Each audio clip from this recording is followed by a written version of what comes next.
So, warm welcome to Divine Business Journeys. And I am Fiona Morris. I am the host here in Divine Business Circle. And this is a guest interview series where we are going on. Welcome to turn off my YouTube replay there, which people will access later. So we are on journeys to meet creatives, mystics, holistic business owners to learn from their experience, tips, gifts, challenges, breakthroughs, and so on their divine business journey. So this is episode 6, and we're joined by Jane Duncan Rogers, an end-of-life planner, author of Gifted by Grief, and Before I Go, the essential guide to creating a good end-of-life plan.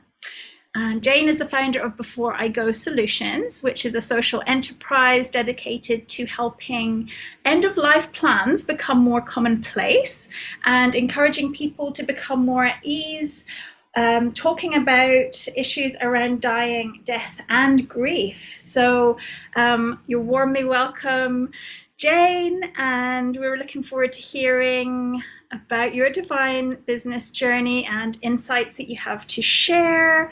And whoever is joining us today, either live, I'm going to say on the replay as well. On the replay, it will be shared on YouTube afterwards. And if anyone has further questions, you can contact Jane directly or leave a message on the YouTube page. And that's probably not the best place to leave it, but do get in touch with Jane after if you have further questions. And for those who are here live, welcome. Please do pop your comments and questions in the chat as you go, as you feel inspired to.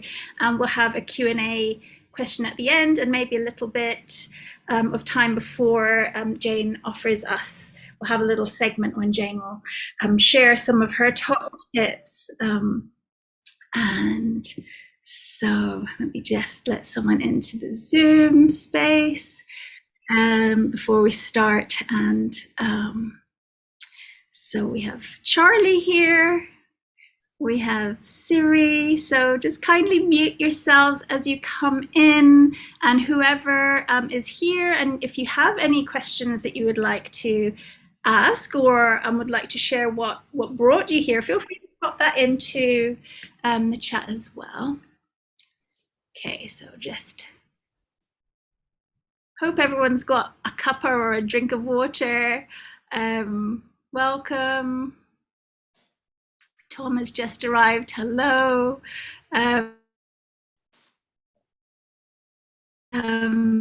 Kindly, and as I was saying, please do ask any questions, leave any comments in the chat, and we will get to them in due course. So welcome, Jane. Thank you. It's great to be here. Yeah, really wonderful. Thank you so much. Yes.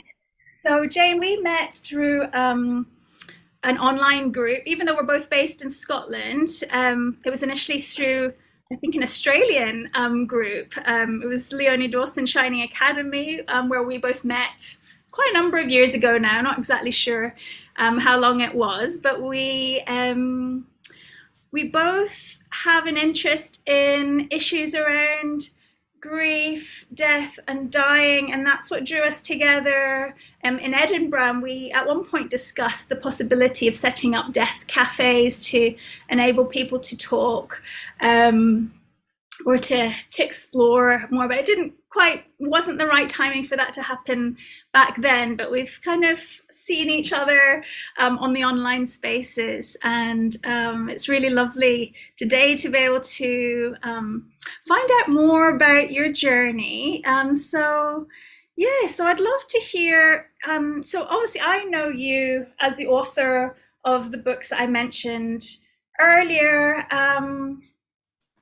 which is a story in itself, and I'd love to hear more about that. But I'm wondering about, what was life like before all of this? This is have you always had an interest in death, dying, and so on, or was that something that happened I'm aware that it was your husband who became ill, and you've written about in your book "Gifted by Grief." But please do share a little bit about, what was your background before that, leading up to Sure. where you are now. Yeah, well, I way back in 1990, I trained with Louise Hay, the famous Louise Hay, and it turned out to be her very last training course that she personally was doing. So I was very fortunate about that. And that training was a general training, but there was a section where people who wanted to be You Can Heal Your Life study group leaders could attend. And so I basically became authorized as the first You Can Heal Your Life study group leader for the UK and Europe. That was a very long time ago, but it is how I got into all this healing work, if you like. I mean, obviously, I've been interested in it personally up until then. Otherwise, I wouldn't have been reading her book. But to take it to actually helping other people. And my very first ever group was a little healing circle in the basement of my little flat in London. God, that must have been something like 1992, I think. And that's really where everything actually started. Okay. So up until my husband died in 2011, and I had been practicing as a counselor, a psychotherapist with a one-to-one practice, and also we had a complementary health clinic together in Oxford.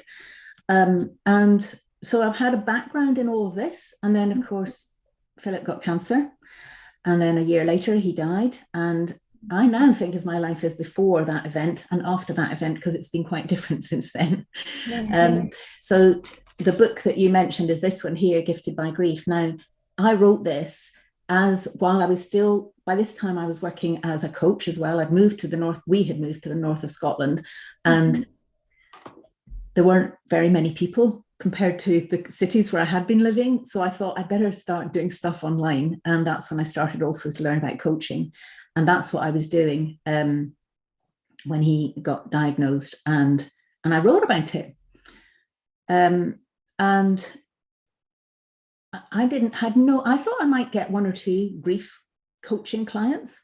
But actually what happened was that people responded to the chapter in the book that I'd written about the questions that I'd asked him before he died. And these were really practical ones, like what kind of coffin do you want, and how do you want your body dressed, and what are your passwords? Really important. What are your passwords? I know you're not supposed to tell your passwords to anyone, but actually it's a really good idea that at least one other person knows, at least the main ones. And this was the chapter that people responded to. And after several people said to me, oh, I really need to do this too, I thought, oh, all right then. This is the universe telling me, tapping me on the shoulder, pointing me in a certain direction.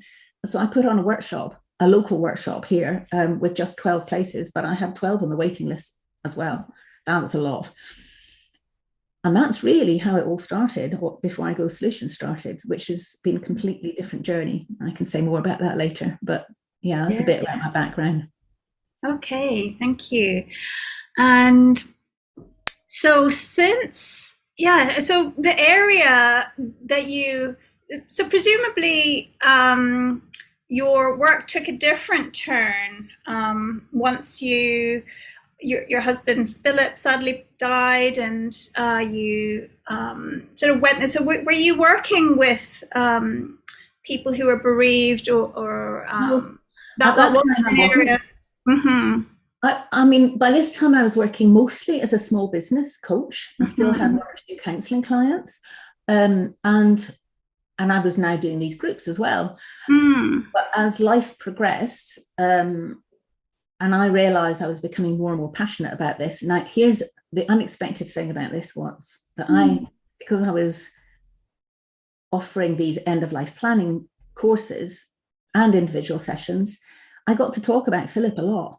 And that was wonderful. It was absolutely wonderful, because I wanted to talk about him. He had also been a psychotherapist and was great at wanting to make a difference in people's lives. So I felt like even though he was no longer with us in body, he was still contributing in the world. And that was really important for me. But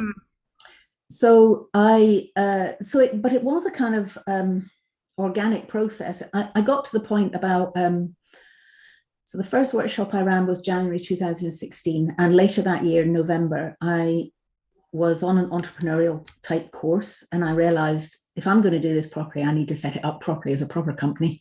That's when we set it up as a social enterprise, a community interest company. And that's really when things began to change, because I had to get a board. I had to have a board of directors. I mean, 30 years I've been practicing on my own, only me to have to make the decisions. And suddenly I have a whole lot of other people that are wonderful, but that's been quite a lesson to learn that. Yeah. Your business taken quite a different direction now. You've expanded, and I'm aware that you're now running training courses, and you now have you're now training trainers, and so it's getting bigger and bigger. So yeah, I'm guessing that there's been some challenges in that, and every stage of the way of our divine business journey, there's kind of areas of resistance that we meet. So how has that looked like for you? What kind of barriers have you met up against? And what would be your advice to yourself or to others who are maybe meeting those similar kinds of blocks in the business? I know myself, sometimes it feels like it can take years or maybe even a whole lifetime to get through certain areas which just feel too scary or too big. And you clearly made leaps and bounds, but I'm sure that didn't happen overnight. So I'd love to hear a little bit about how you've managed to move through and flow through some of those challenging areas. Okay, well, there's two main things that come to mind that I would, if I was looking back and saying to my younger self, I would do differently. And one of them is to trust my own instincts and stop thinking that somebody else out there has the answer and they know better than I do. There are lots of things, obviously, that you can learn, and that's very useful, but it needs to be filtered through the lens of, is this right for us? Is this right for me? Is it really what my heart is telling me to do? And I haven't always done that, which has led me down garden paths that maybe were interesting and full of, lovely flowers, but actually weren't on the main track, if you like. So yeah, trusting my instincts. And that's still something that I need to learn, because it's very easy for me to get attracted by the shiny object, shiny object syndrome. Oh my goodness, I've got lots of them and I get attracted by them all over the place. So the second thing, though, I'd say is that I've had to learn a lot about numbers and cash flow and budgets and all that kind of stuff, everything. And actually, as I hear myself saying this, it's not so long ago that even just hearing those words would have made me go inside. But I have had to learn about them and learn that they can be actually enjoyable. And but the biggest challenge I'd say for me about that has been the mindset around money. And I first understood this before I got into this business, but I obviously haven't learned the lesson yet, because I still get the lesson being given to me. I can remember looking at my bank account. This is after we had sold the complementary health clinic. So I had some money sitting around, and there in my bank account was £5,000. And I was like, wow, that's such a lot. I feel so rich. That's fantastic. And I felt great that whole day. And the next morning, I looked at the bank account again. Nothing had changed. It was still £5,000. And I was like, oh my God, that's terrible. Oh no, that's not enough. How are we going to manage? And that theme, I would say, has been presented to me often, which there's only one solution to that, because the figures are not changing. It's what's going on in my head. And that's what needs to be changed. And that's been really important. So, how people talk about life gives you lessons or opportunities or agents of change, or whatever you want to call it, to propel you into a certain direction. I think this is definitely one of mine. Yes. I mean, yeah, the way you describe having now people that you're training and a team, and your business has grown. I'm not at this, I don't have a team. It is still just me within my business, but I'm starting to feel into getting an assistant and getting people, to allow me a little bit more space to do more of the creative stuff that I'm good at. And you use the word numbers. That's definitely something I've had a lot of resistance to, and I'm sure a lot of people here on the call can relate. And I think as a heart-centered business owner, I don't know about you, there's definitely times, a long time in the past where, in my 20s, for example, just even the thought of thinking of myself as a business, I was just sort of guided by the universe and wanting to just give from my heart and trust that I'll be okay. But I think as you grow older and more experienced and you have some more responsibility, I think there's a need to ground ourselves, and life necessarily takes us down different directions, and things like numbers, for example, which some people may be naturally great at, maybe less so intuitive, and then another way around. It all comes out. So if anybody's here on the call who's experienced anything similar to that, feel free to share your experience too, and how you've got. I'd love to generate a bit of chat with those of you who are here. And if there are any specific questions about end of life that you would like to ask Jane, there will be time for questions, but I'd love to just bring them in even at this stage. So feel free to add your comments and so on. So I know that you've been doing your current business as it is for the past 6 years, but I saw that you'd mentioned elsewhere that you'd had some other small businesses. And I'm also aware that calling yourself, in this group, Divine Business Circle, I like to think of us as a group of creatives, spiritual business owners, healers, holistic business professionals. And I'm aware that for you, spiritual entrepreneurship is something that you're only very recently feel comfortable even describing yourself as. And I get that. I think sometimes the word entrepreneur or even business and spiritual don't feel, for many people, on both sides of the spectrum, that they really marry up. But for me, that is something that I want to explore in this space. So, congratulations, first of all, on coming out as a spiritual entrepreneur. What does spiritual entrepreneurship mean to you? What does that mean? Yeah, this is I put in one of the groups that Fiona and I are in, that I was declaring myself as a spiritual entrepreneur, and this was a big thing because, yes, I have run several small businesses, quite small ones, and but not only small ones. So Jane, just watch it, own what you've been doing. Yeah. It was looking, so from the business point of view, I needed to, everything that I've done has always been in these, say the spiritual zone, that kind of mind, body, spirit field, let's say. And so of course you could call those spiritual businesses. And I had no problem calling myself a spiritual person, although that, I must say, that took a knocking after Philip died, because I just couldn't, for a long time, couldn't understand why this would happen in the way that it happened. And there's a whole other story about that. But anyway, and call myself an entrepreneur, like in my mind, an entrepreneur was somebody who made millions, who's only focused on making money, who didn't really care about people or have a bigger purpose in life or anything, the things that are really important to me. But over the last 10 years in particular, I'd say that I've understood that those two things are actually essential to go together, especially if you want to have a big impact in the world, because you can't have the kind of impact that you want to have. For example, here we want to make end of life plans be as commonplace as birth plans, so that if that was the case, if you imagine a world where that is happening, then our business doesn't need to exist. Which is often the case for social enterprises. If the problem that they're resolving doesn't exist anymore, then they don't need to exist anymore.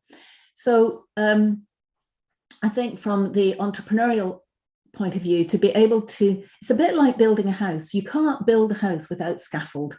You just, or you can try, but it's a bit more difficult, quite a bit more difficult. I'm saying this because we're building a house at the moment, my new husband and I. So it's on my mind. I was putting up plasterboard just yesterday at the weekend. But without the scaffolding, it's much harder. So you could think of the scaffolding as the numbers. And by the numbers, I mean, including your goals. For years, I was resistant to putting down a goal because if I didn't, I would just feel terrible. And what was the point of that?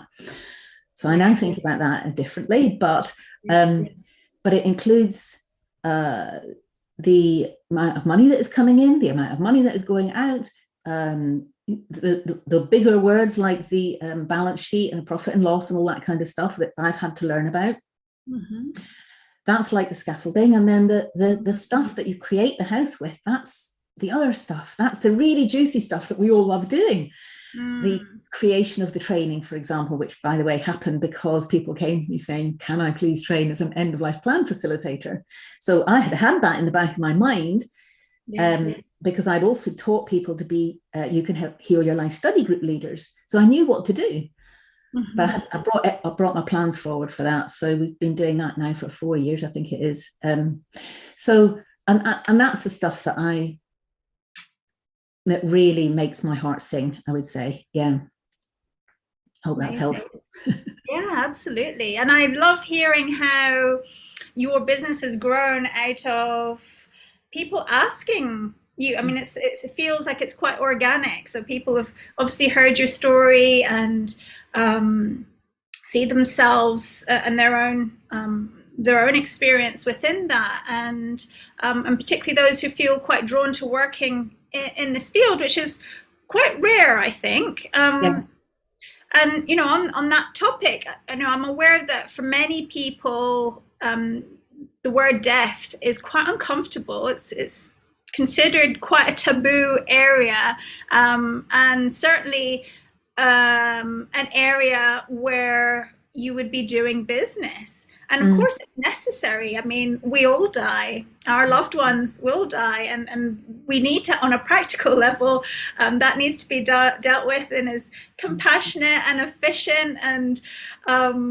respectful way as it possibly can. So we do need healthy structures and so on around that. So I'm grateful to you, Jane, that you are putting your energy in this field, which some people wouldn't touch with a barge pole. I don't mean that in a any kind of negative way, but let's just be real. Death is it brings up a lot of emotional triggers, I think, doesn't it? Yeah. So let me just say something there, because it links with what you said earlier, because I hadn't thought about death before Philip got diagnosed with stomach cancer, and I was about 53 at that point. We had a will, but I think we had a will because we'd had a house and we had to get a will, but up until then I hadn't particularly thought about it. And so I was propelled into this, and I do feel like I was being guided, because this was definitely not part of my plan. Of course it wasn't part of my plan. To have your husband die is not part of your plan, is it? But to do anything of what came afterwards, I feel like I have been guided to do this, and I keep checking in to make sure, am I still supposed to be doing this? And so far the answer is yes. But yes, it is still a taboo subject, even after the pandemic, where people could talk about we got a lot of information about numbers and stuff like that, but there wasn't so much about how to support people. And in terms of planning ahead, I have to say that has changed a bit, because when I first started out, end-of-life planning wasn't a search term, and now it is. The concept of what an end-of-life plan actually is, which is a lot more than a will and a funeral plan, which is what most people know about.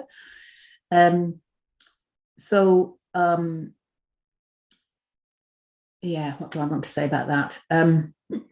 What is an end? Let me just say very briefly what an end-of-life plan actually does consist of. Yes, It does look at the wills and the legal stuff, that's the powers of attorney, the people who you appoint to take care of you if you can't speak for yourself. And from a business point of view, that's really important, because just imagine if you had died yesterday. It's a lot easier to think about if you had died yesterday than to project yourself into the future. I don't recommend that, because nobody wants to do that. But if it had happened yesterday, what would be happening with your business? It's like, okay, so, well, who would be looking after the clients? Who would even tell the clients this had happened? So from a small business point of view, when maybe there is only one person, we need to think about these things in advance so that we can take care of those coming after us in the best way possible. So you can appoint somebody as your power of attorney for your business, somebody who would legally have responsibility to take care of this kind of stuff. The other aspects of an end-of-life plan are, and I have a little flyer here, which I'm very happy to send out to anybody if you want it. It's just a reminder of everything that you need to look at. You might have heard of the term living will. And a living will is also known as an advance directive here in Scotland, or in England, an advance decision, or maybe an advance healthcare decision. They're all the same thing. It's the sort of thing, it's the document that says the kind of treatment that you would not want to have if you were incapacitated and couldn't speak for yourself for whatever reason. Because usually in the Western world, you will get treated. You will get treated, and not everybody wants to be treated. But you need to think about this sort of thing in advance. So there's documentation for that. These days, there's your digital life, because if you don't take care of that beforehand, you will still be alive online after you have died. Now, from a business point of view, a small business point of view particularly, is that something that you actually want to have happen? Do you want your clients or your ex-clients or whoever to still be able to see you online? I'm not saying this is a good thing or a bad thing. It's something to make a conscious choice about. Yeah. There's how you want to be remembered. What I usually call a living legacy, because how we want to be remembered is going to change the whole time up until we aren't here anymore.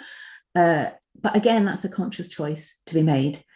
So I have a lot of things, obviously, that I'm going to be remembered for just because of what I've done. But if you haven't done all that stuff and you haven't got old books out there and everything, then, well, how do you want to be remembered? Maybe there's things to be taken care of with that. And then there's your household, i.e., how does your household run? How does your business run? If you weren't there, what would happen? And right now, I just invite you to look around your room and see all the stuff that you've got. If you suddenly from yesterday weren't here, what would be happening to it all? Who would know how to find things that are crucial to your business? That kind of stuff. It really, all of that, and that's a tiny bit, constitutes a good end of life plan if you've thought that through in advance and got it written down. Yes. Is that something that you have a resource for, Jane? Because I'm aware that it seems like there's a lot that could be considered, but for an area that to just put that on the back burner until we probably die, because we just don't want to look at it. So I wonder if, is there an easy, it obviously isn't easy, but to actually get people to sit down and really think about it. I mean, do you have a link to somewhere that? Yes. Okay. Well, perhaps you could share a bit more about that. The very first thing that you can do, that anybody can do, is take our little quiz, which is just 10 yes or no questions. Go to beforeigoquiz.com, and it will take you about 30 seconds to do. And it's simply answering some of the questions that were the original ones that I asked Philip. And that will give you an idea of the sorts of things that need to be taken care of. It's a tiny introduction into what can be quite a big space. And you know what it's like when things are big. They feel overwhelming. We don't do anything. But this here is my second book, which you mentioned earlier on. And now, I wrote this so that if somebody read it and did everything in it, they would have their end of life plan. And there's a section in here, a chapter for small business owners. But the only problem is I discovered that people don't actually do it, which is why we need the facilitators. Which is why we have the training. So if you go to beforeigoSolutions.com, you'll see that we have an online course that you can do for yourself, just for yourself if you want to do it. Makes it a lot easier because you have me guiding you online and you can do it in your own time. But we also have facilitators around the world who can help you. And they're basically doing what I was doing. I do still very occasionally take on some people, one-to-one clients, but not so much now, because I don't have so much time. But our facilitators do. Yes. Because, let's be kind to ourselves. This is, we think that it's going to be a really difficult subject. We think it's going to be really challenging. It's often not challenging the way that we think it's going to be, but it's like getting anything done. If it's not top of your list of priorities, then challenges and obstacles will come in the way. So having somebody else to hold you accountable and to inspire you and to have a regular time to meet with, that really helps, really helps. Thank you. Yeah, that's really good. Good to be aware of and to sort of plant those seeds. And yeah, what a wonderful resource that book is. Oh, I forgot to tell you as well. Sorry. End of life planning cards. Oh, fantastic. My card deck. It just came out was it earlier this year? Yes. It's just another way of dealing with that. A light feeling about a subject that people feel is dark. It doesn't have to be dark. Yes. The amazing thing, when I asked my husband the questions that I needed to ask him, and there's a whole story about that as well, we surprised ourselves by having a good time doing it. I mean, for goodness sake, the topic was his end of life. You can't imagine we would have a good time doing that, but it felt like a project we were doing together. So the card, we guide you with some activities that you can do to spark conversation, because that's the first thing that has to happen is conversation. Yes, I love that. Great. Well, I'll maybe ask you a little bit to expand a bit more on that later, but we've actually got quite a few questions now, and I want to make sure that we've got enough time to for you to give your responses to them. So first of all, we've got a question from Tom Evans, and he asks, he's interested to explore if, Jane, if you have any experience on how our digital legacy can be gifted or put in trust, and the theme that you can leave your art wisdom behind and take your evolution with you. Yeah, that's nice. Okay, so the digital legacy. So I'm going to put in the chat here a really good organization called the Digital Legacy Association. One of the things that's happened over the last few years is that it's become more and more obvious to more and more people that actually it's really important to take care of everything digital in your life, because most people have some kind of digital presence. So there's been quite a lot of initiatives that have grown up in the last 5 years. I cover it in my book, but this organization has a lot more information and they're more up to date than I am right now on this call. So that's what I would suggest that you visit to get more information about that. And the digital legacy, is that what you were referring to, Tom? Or were you talking about an actual product or something? Oh, I can't hear him. Can't hear you, Tom. Are you, maybe it's... You can put it in the chat, maybe. Maybe it's your mic. It's maybe... Oh, that's it. Oh, we're now there, are we? There we are. Good. Anyway, thanks for Fiona for hosting this. Thanks for all your wonderful information, Jane. Sorry to hear all the things you've been through. We're also going through a house building project at the moment. Specifically, when we did our will, actually we ended up we ended up being intestate for a while because we got married, but we didn't do anything about our existing will. So we were intestate for 10 years without realising about it. But when we did our will, the solicitor very specifically said, I've got no experience of what to do with the digital stuff, but specifically with me, I've actually got quite a lot of assets that generate royalties, and that provides our pension. And I've done nothing about it. And she said, or maybe you just need to put like a schedule, attach it to the will or something like that. But I'm aware of things like copyright, that let's say if I went tomorrow, that the copyright is 60 or 70, it keeps changing. I think it's 50, 60, 70 years. So let's say after my wife died, who she'd be the person I want to leave it to, could you then put it into some sort of trust, and charity? So it's actually doing something after you've both gone. So I just wonder if you've got any experience with that at all. So I can tell you what you need to do is speak to an IP lawyer. This is really important. I can introduce you to somebody if you want. Just that'd be lovely. Thank you. Send me an email afterwards, jane@beforeigosolutions.com, and I can put you in touch with her. I think it's really important with any kind of intellectual property that it's taken care of properly. And because this is quite a new area, relatively speaking, that's why it's important to speak to an expert. So yeah, I can definitely do that for you, but I wouldn't want to be advised on anything else. Also, I realise you can make a lot more money once you're dead, because you get suddenly possibly famous. That's entirely possible. Thank you, Jen. I much appreciate that. Thank you. Okay. Thank you for that question. And so we've also got Charlie Alcock, who says that she's now in a position of being forced to face the practical and emotional reality of end of life with parents. Yeah. And similar to myself, Charlie, and wondering if, Jane, if you have any tips on where to start with that. Yes, well, very often, well, first of all, let me talk about the 3 C's of having a good end of life plan conversation. Somebody has to start it.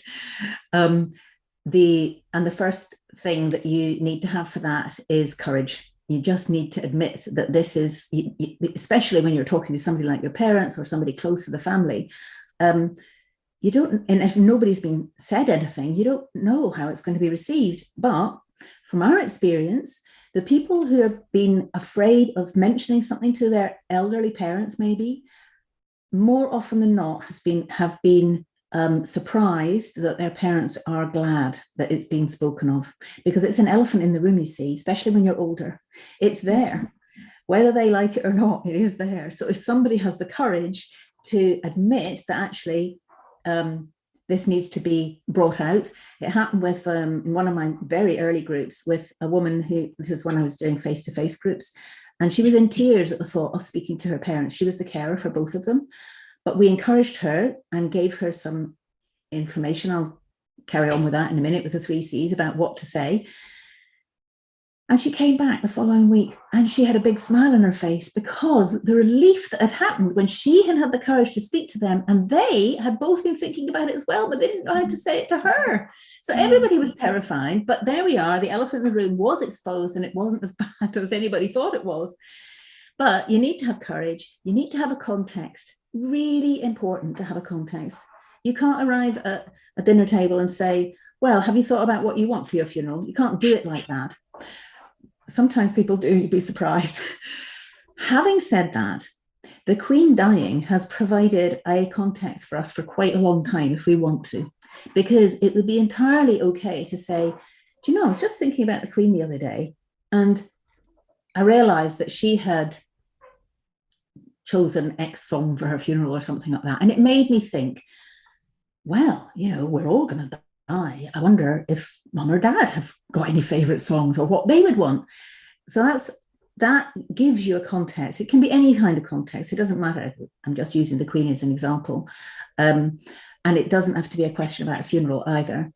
And then the 3rd C is a chat. Remember that you're having a chat about it. It doesn't have to be somber and gloomy and morbid. It doesn't have to be like that at all, because what we're doing is we're talking about this in theory.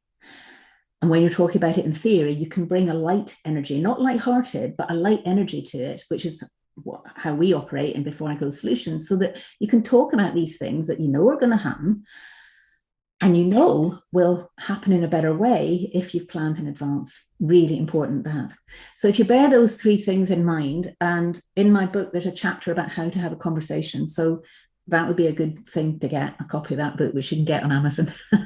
Yes. And I'll just, Charlie asked about the name of the book and the cards again. And so I'll make sure that, could you send me links to all of your books, and I'll put them in the replay as well. But the book is called Before I Go, The Essential Guide to Creating a Good End of Life Plan. And the cards, am I right? I only glanced them briefly there. Can you show them us again? End the of end of life life planning cards. Now, you can only get these from us. You have to come direct Okay. to our website to get them. But if you go to beforeigosolutions.com and look under the shop tab, that's where you'll find them. Okay. Great. Perfect. Thank you for that. Put that in the chat Okay. as well. Yeah, I hope that answers your question, Charlie. Feel free to ask any additional questions if you have any. And so meanwhile, we've got Maria Doherty, who says that someone very precious to me has MND, diagnosed on Christmas Eve 2019, and was given 2 years to live. Almost 3 years later, he is thankfully still with us and still has a life purpose, and he can still access his computer despite having totally lost use of his arms and legs. MND Scotland have been very helpful with support and advice around POA. The points you mentioned about end of life plan is very important, and your work is so valuable. I plan to get your book. So thank you for sharing that, Maria. And a couple of things to Maria, particularly. First of all, I'm really sorry to hear about this person. My mum had MND, and so I know what it can be like. I'll put another link, and just need to look it up in the chat for you, about a person who also has MND, who has founded a very useful site for end of life planning, very similar to what we do, but I'll have to find the link. Anyway, I'll come back to that. I think when there's plenty of people who have terminal diagnoses who can't face this, who don't want to, but the ones who can, it's wonderful, because they're giving such a great gift to those left behind. And actually it can become maybe the last project that they do, a bit like me and my husband, although I have to say he was not, we didn't know anything about any of this, right? And he really didn't want to die. So he was a bit resistant. But how we got into this, I just tell you, I usually tell this story right at the beginning, but he'd had stomach cancer, he'd had an operation, it didn't work. We knew that he was just going to have a few months left. And in that time, we had an email from a friend. She said, you must get him to answer all these questions. And there were loads of them, and I didn't want to look at that email. She had to send it 3 times. But eventually I said to Philip, right, okay, we've got to do this, because otherwise she'll just send us, she'll be on our back, she'll be ringing us up. She's from California, so, you know, big deal. So, and that's how we sat up in bed one Saturday morning with these questions. We went through them and we discovered that actually it was okay. And in fact, it was very good to do it. So I really encourage you to have these. And if this person is open to this, Maria, I think that's wonderful. It's really wonderful. Yeah. So these questions or something similar to them in your book as well? Yeah. And there's also a workbook that you can get. We created a workbook, and again, that's on the shop under Before I Go Solutions. So for people who prefer to just look at the questions and answer them, the book gives the background thinking as well as the questions, but it's not all nice and neatly packaged into the workbook. So that's up to you. Mm-hmm. Thank you. Well, it definitely sounds like essential going through for every kind of really have conversation. You said about it not being a heavy, because obviously nobody wants to have heavy conversations around death, but bringing any tips, Jane, on how to bring light to these conversations, because I can imagine. I mean, I know myself. I mean, I'm in a situation right now where I'm living with my parents. My dad's half paralyzed and bedridden with a stroke, and I do speak to my mum about. We have, you know, she's we've talked about bank accounts and passwords and things like that. So, but I still, and I've been in this position for over a year now, but there's still resistance to kind of talking about things at times. So I would love any kind of top tips that you've discovered through your work on how to broach the subject and in sort of small bite-sized ways, because I kind of the idea of going through a whole book does feel a bit overwhelming. I'm sure, you know, it can be done in bite-sized ways, but just, you know, if there was like a few little inroads that you could suggest as a starting point? Absolutely. Well, that's why we created the cards, really, because with the card pack you can just choose one card. But actually, what I really suggest with the cards is that you go through them all in relationship to whoever it is. You go through them all and you discard all the ones that are inappropriate, because immediately you'll have a whole lot less cards to deal with, and that feels really good.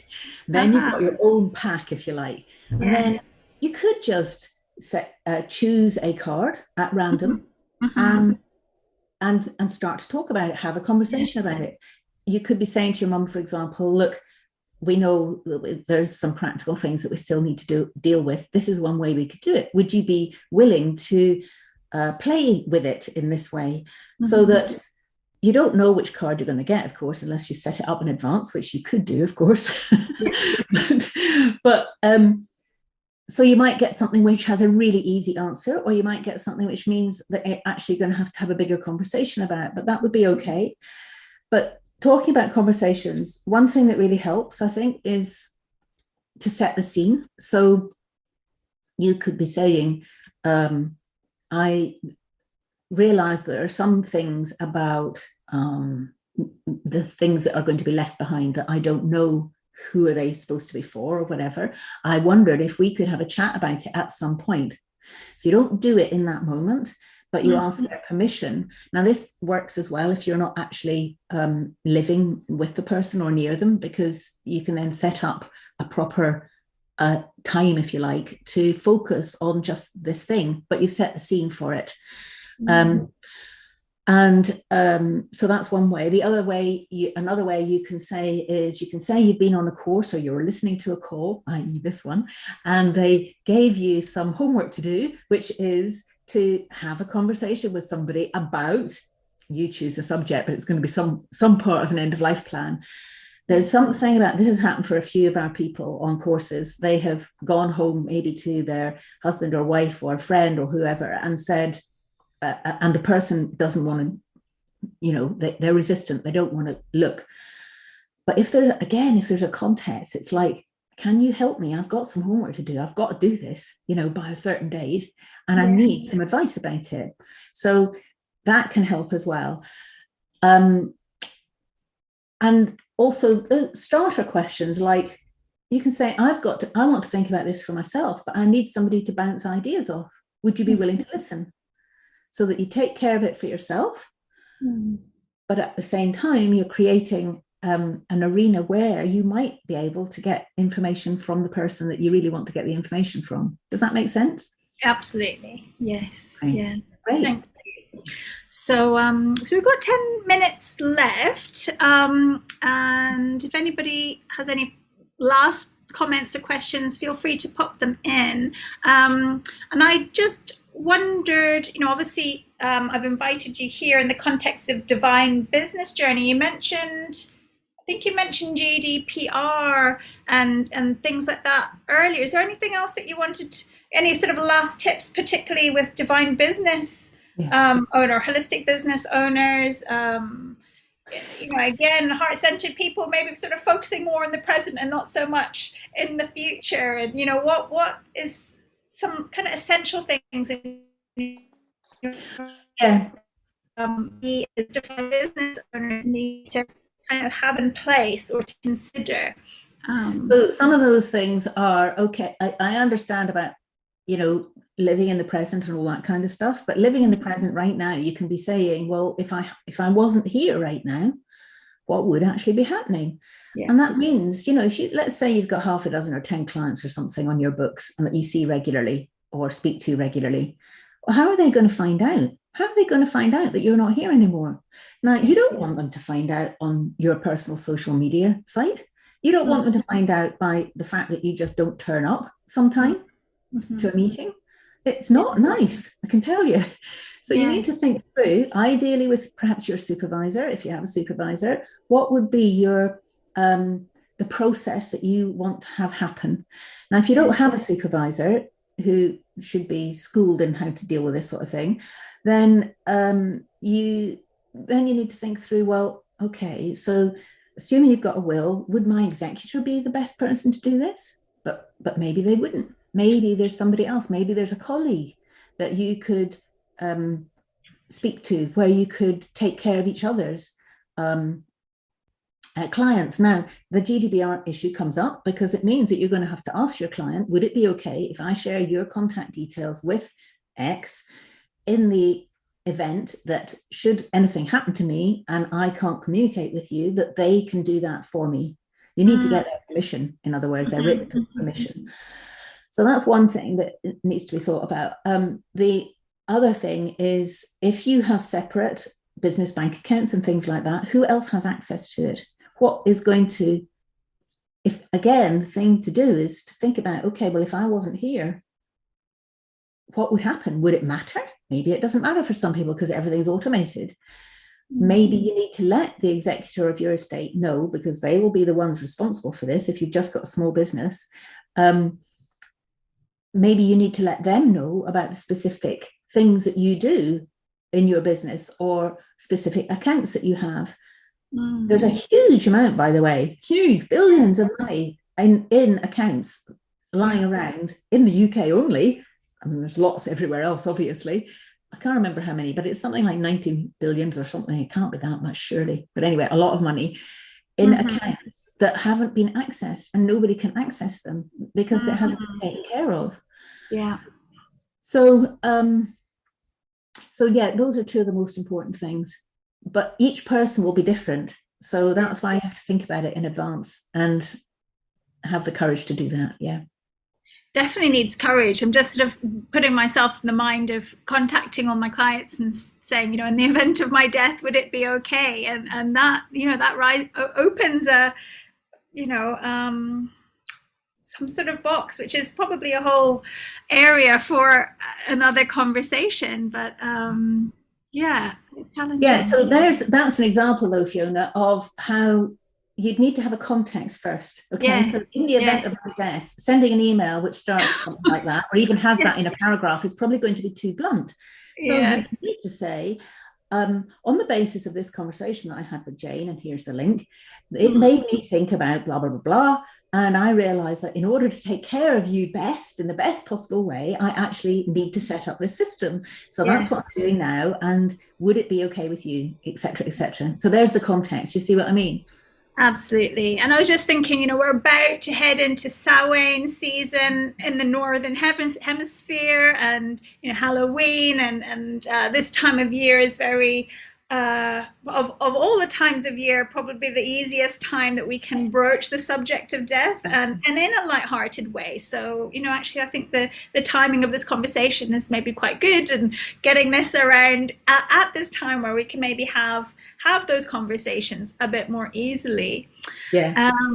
Yeah. Is there any last things that you wanted to say or let us know about in terms of any programs you've got coming up with your work? Yeah. Events, or anything else that we might need to know about in terms of continuing to find out more about you or your work? Well, mainly what I'm doing now is running the training course. So if anybody's interested in becoming an end-of-life plan facilitator, one of the benefits of that, by the way, is that you get your own end-of-life plan done, because right from the beginning, I was like, oh, I can't possibly have people training who haven't got their own plan done. That wouldn't be okay. And of course, I've got mine done as well, and it gets regularly updated. Yes. So, but if you're interested, and we have quite a lot of coaches, counsellors, quite a varied background of people who can see that this is a good thing to add on to what they're already doing, simply because it's going to happen to us all. It's going to happen to us all, We don't want to admit it that 100% of us are going to die, but it's true. So when you think about it like that, it's like, oh, right, okay, all right. Well, actually, the statistics have shown that I can't remember the exact statistics, but they have shown that if you plan in advance, you're more likely, I think it's something like 83% more likely to get what you want, even though we don't know how it's going to happen, even though we don't know all sorts of things.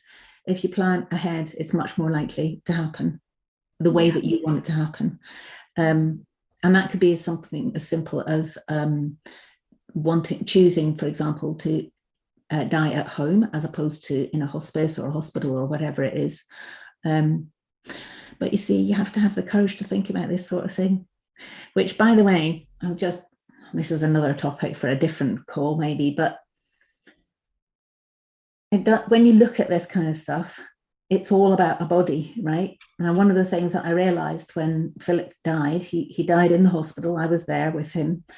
What actually happens when somebody dies is that they are breathing, usually with long gaps in between, and then suddenly, or not suddenly, after a while, you realize that there's no more breath, and that means that they have died. And then you check to make sure. But what happened for me was that I saw that there was something happened in his face. I can't say what it was, but he was definitely not there anymore.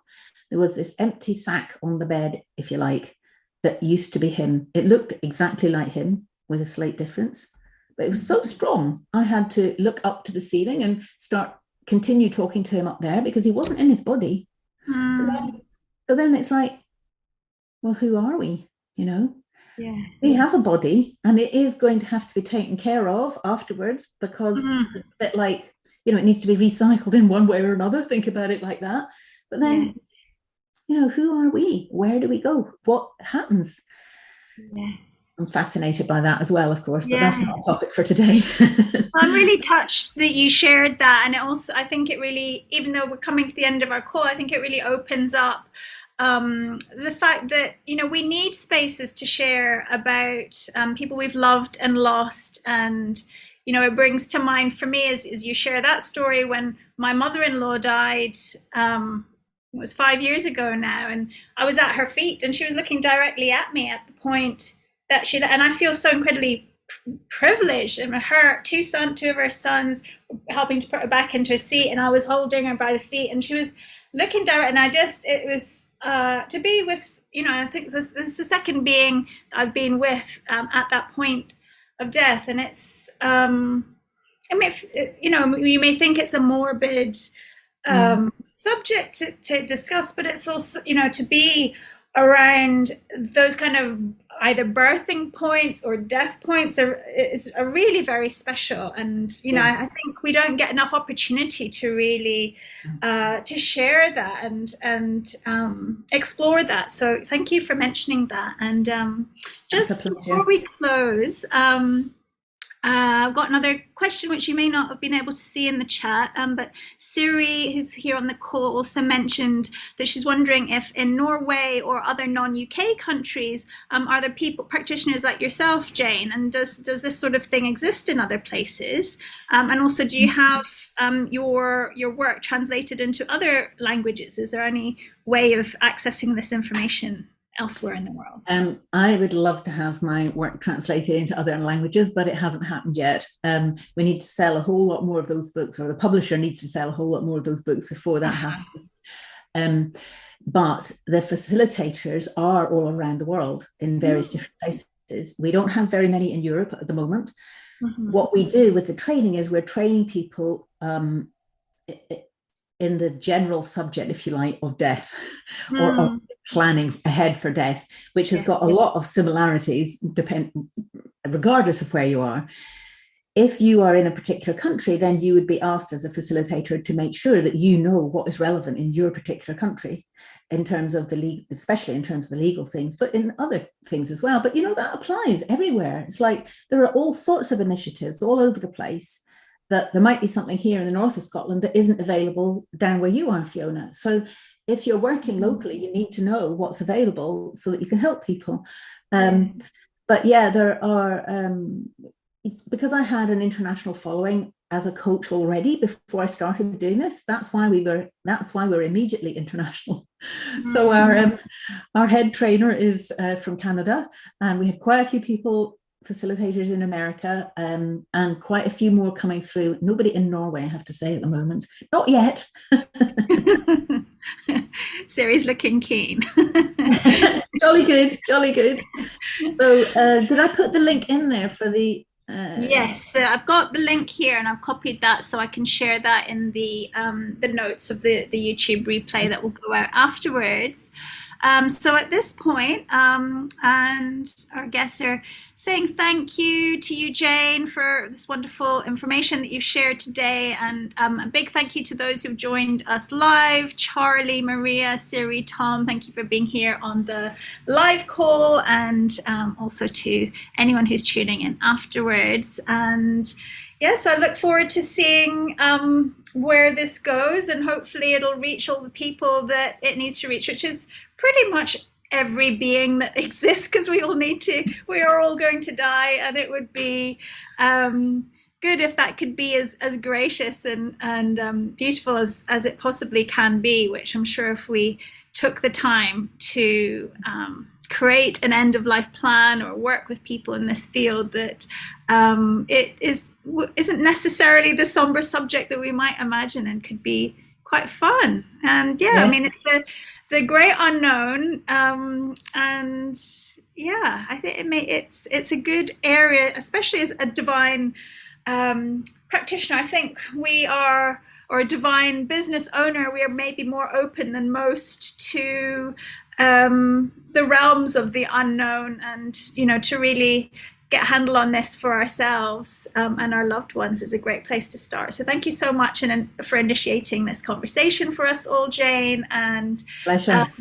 Look forward to connecting with everybody elsewhere. So lots of love, and thanks so much again. Thank you.